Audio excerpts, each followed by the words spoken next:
সম্মানিত ভিউয়ার্সবৃন্দ, সম্মানিত মুসল্লিয়ানে কারাম, লক্ষ্য করুন কার উপর কোরবানি করা ওয়াজিব এটা আমাদেরকে আগে জানতে হবে। যাদের উপরে কোরবানি করা ওয়াজিব, জিলহজ মাসের 10 সুবহে সাদিক থেকে 12 তারিখ সূর্য অস্ত পর্যন্ত কারো কাছে যদি নেশাব পরিমাণ সম্পদ থাকে, 7.5 তোলা স্বর্ণ অথবা 52 ভরি রূপো যার কাছে থাকবে, এই দিনগুলোর মধ্যে তার উপরে কোরবানি করা ওয়াজিব। অর্থাৎ জাকাতের হিসাব হলো ভিন্ন, কোরবানির হিসাব হলো ভিন্ন। সুতরাং এই দিনগুলোর মধ্যে যদি আপনি নেশাব পরিমাণ সম্পদের মালিক হয়ে যান, তাহলে আপনার উপরে কোরবানি করা ওয়াজিব। আসেন, আপনাকে আমাকে নেশাবের মেয়াদ কতদিন থাকতে হবে? নেশাবের মেয়াদ থাকবে 3 দিন।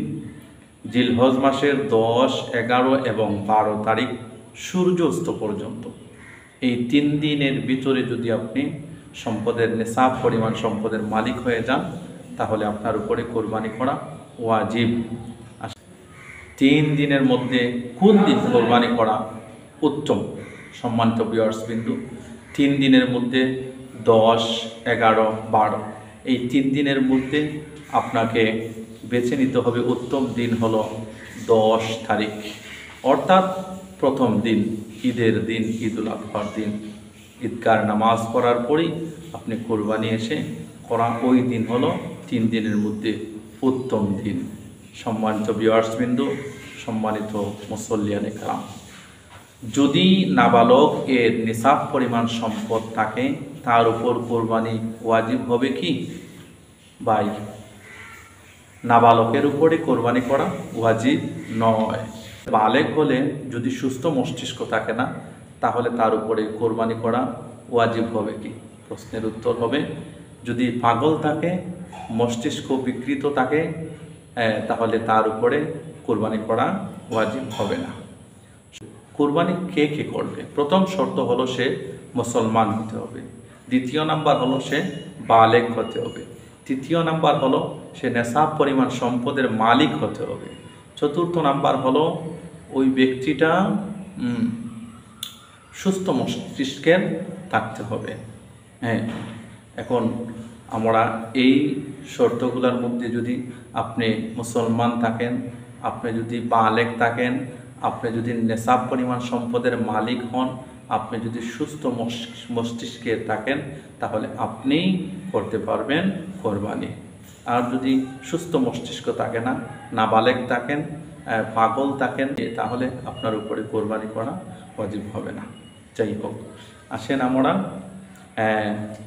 6 নম্বর প্রশ্ন হলো, যদি নাবালেগের নেশাব পরিমাণ সম্পদ থাকে, এর পক্ষ থেকে কোরবানি দেওয়া কি মুস্তাহাব? ওয়াজিব হবে না। যদি সে দিতে চায় দিতে পারবে, তাহলে মুস্তাহাব হবে, ওয়াজিব হবে না। হ্যাঁ, দরিদ্র, এখানে প্রশ্ন আসছে, যদি কেউ দরিদ্র লোকের উপর কোরবানি কি ওয়াজিব হবে? না, দরিদ্র ব্যক্তির উপরে কোরবানি করা ওয়াজিব হবে না। সম্মানিত ভিউয়ার্সবৃন্দ, হ্যাঁ, তবে যদি কোরবানির নিয়তে পশু ক্রয় করে, তখন সে কোরবানি করা তার জন্য ওয়াজিব হয়ে যাবে। গরিব মানুষ, নেশাব পরিমাণ সম্পদের মালিক না, তার উপরে কোরবানি করা ওয়াজিব না। যদি কোরবানির নিয়তে গরু ক্রয় করে ফেলে, তাহলে তার উপরে কোরবানি করা ওয়াজিব হয়ে যাবে।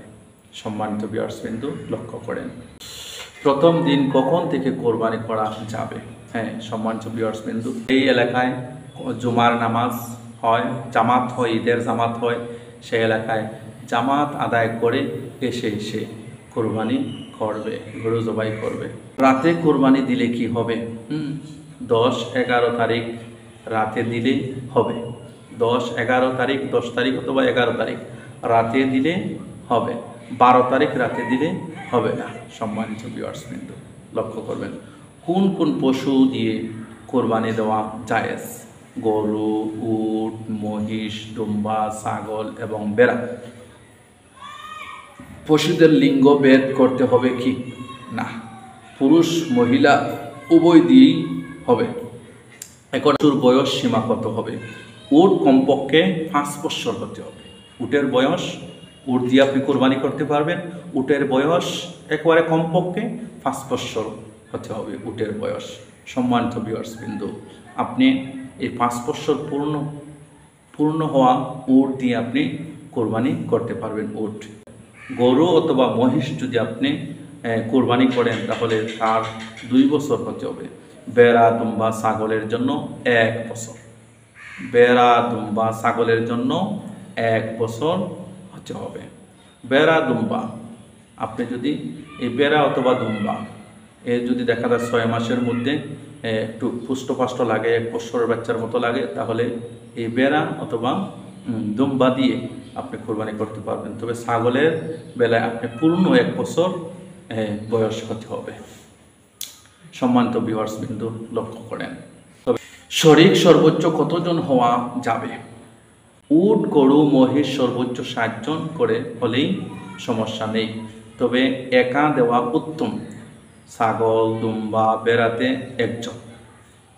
আপনি কোন ধরনের পশু নির্বাচিত করবেন? তো যে পশুটা আপনি ক্রয় করবেন, হৃষ্টপুষ্ট তাজা পশু নির্বাচন করা সুন্নত। এটা দেখতে সবল, শক্তিশালী, পুষ্ট, স্বাস্থ্যের দিক দিয়ে ভালো, এই ধরনের পশু আপনি ক্রয় করা এটা সুন্নাহ। যে পশু 3 পায়ে ভর করে চলে এমন পশু দ্বারা কি কোরবানি হবে না? এটা তো সম্ভব না।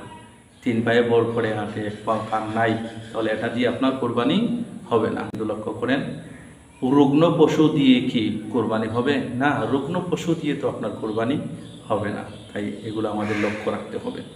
শিং চারা পশু দিয়ে কি কোরবানি করতে পারবেন? হ্যাঁ, লক্ষ্য করেন আমার ভাইয়েরা, জন্মগত যে পশুর শিং নেই সেটা দ্বারা হবে, তবে পরবর্তীতে যেটা ভেঙে যায় আর তার ফলে মস্তিষ্কের ক্ষতি হয় এমন পশু দ্বারা কোরবানি হবে না। তবে না, অর্ধেক ভেঙে যায় তাহলে ওই পশু দ্বারা কোরবানি হবে। আর যদি মনে করেন জন্মগত হয় তাহলে এটা দিয়ে হবে। আর যদি শিং ভেঙে যায়, একেবারে গুড়ি ভাঙার পরে মস্তিষ্কে গিয়া তার আক্রমণ করে, এই ধরনের পশু দিয়ে কোরবানি সহি হবে না। লেজ কাটা, কান কাটা পশু দিয়ে কোরবানি হবে কি? অর্ধেকের বেশি যদি হয় তাহলে এই পশু দিয়ে কোরবানি হবে না। তবে অর্ধেকের কম হলে, অর্ধেকের বেশি হলে আপনার এই পশু দিয়ে কোরবানি হবে না। যদি অর্ধেকের চেয়ে কম হয় তাহলে এই পশু দ্বারা আপনার কোরবানি হয়ে যাবে। সম্মানিত ভিউয়ার্স, আরেকজন প্রশ্ন করেছেন, অন্ধ পশু দ্বারা কোরবানি করা যাবে কি? না ভাই, হবে না। চোখ সুস্থ থাকতে হবে, ভালো থাকতে হবে। যাই হোক, আরেক ভাই বলেছেন, সম্মানিত ভিউয়ার্স বিন্দু, গর্ভবতী পশু কোরবানি করা কি জায়েজ? সম্মানিত ভিউয়ার্স, যদি গর্ভবতী কোনো গাভী থাকে তাহলে এটা দিয়ে কোরবানি করা তো জায়েজ না। সুতরাং গর্ভবতী কোনো পশু দিয়ে কোরবানি হবে না। পশু জবাইয়ের পরে যদি বাচ্চাকে জীবিত পাওয়া যায় তাহলে কি করবে? বাচ্চাও জবাই দিতে হবে। হ্যাঁ, যদি গর্ভবতী অবস্থায়, আপনি অজান্ত অবস্থায় যদি গর্ভ জবাই করার পরে যদি গর্ভ থেকে বাচ্চা বাহির হয় তাহলে কি করা? এটা মাসাল, আকাইদের মাসালা হলো, এই বাচ্চাটাকেও আপনি কি করতে হবে? কোরবানি করে দিতে হবে। ক্রয় করার সময় আপনি জিজ্ঞাসা করছেন ওই ব্যক্তিকে যিনি বিক্রয় করবেন, সে বলছে 2 বছর বা 2 বছরের ঊর্ধ্বে, কিন্তু আসলে তার বয়স 2 বছর হয় নাই। তাহলে কি আপনার কোরবানি হবে? হ্যাঁ, কোরবানি হয়ে যাবে, কিন্তু গুনাহ হবে ওই ব্যক্তির যিনি 2 বছর মিথ্যা আশ্রয় নিয়ে উনি বিক্রয় করেছেন। সম্মানিত ভিউয়ার্স বিন্দু, লক্ষ্য করেন, পশু কোথায় জবাই করা উত্তম? পশু যেখানে সেখানে আসলে জবাই করা ঠিক না। যেখানে পরিবেশ দূষিত হওয়ার আশঙ্কা কম থাকে সেখানেই কোরবানি করা উত্তম, পরিবেশ দূষিত করা যাবে না।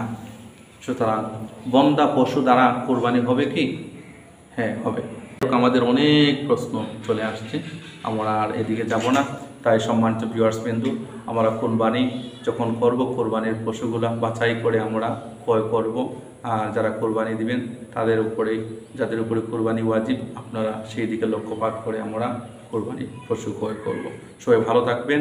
সবাইকে ঈদ মোবারক, ঈদ মোবারক, ঈদ মোবারক। সবাই ভালো থাকবেন, সুস্থ থাকবেন। আসসালামু আলাইকুম ওয়া রাহমাতুল্লাহি ওয়া বারাকাতুহু।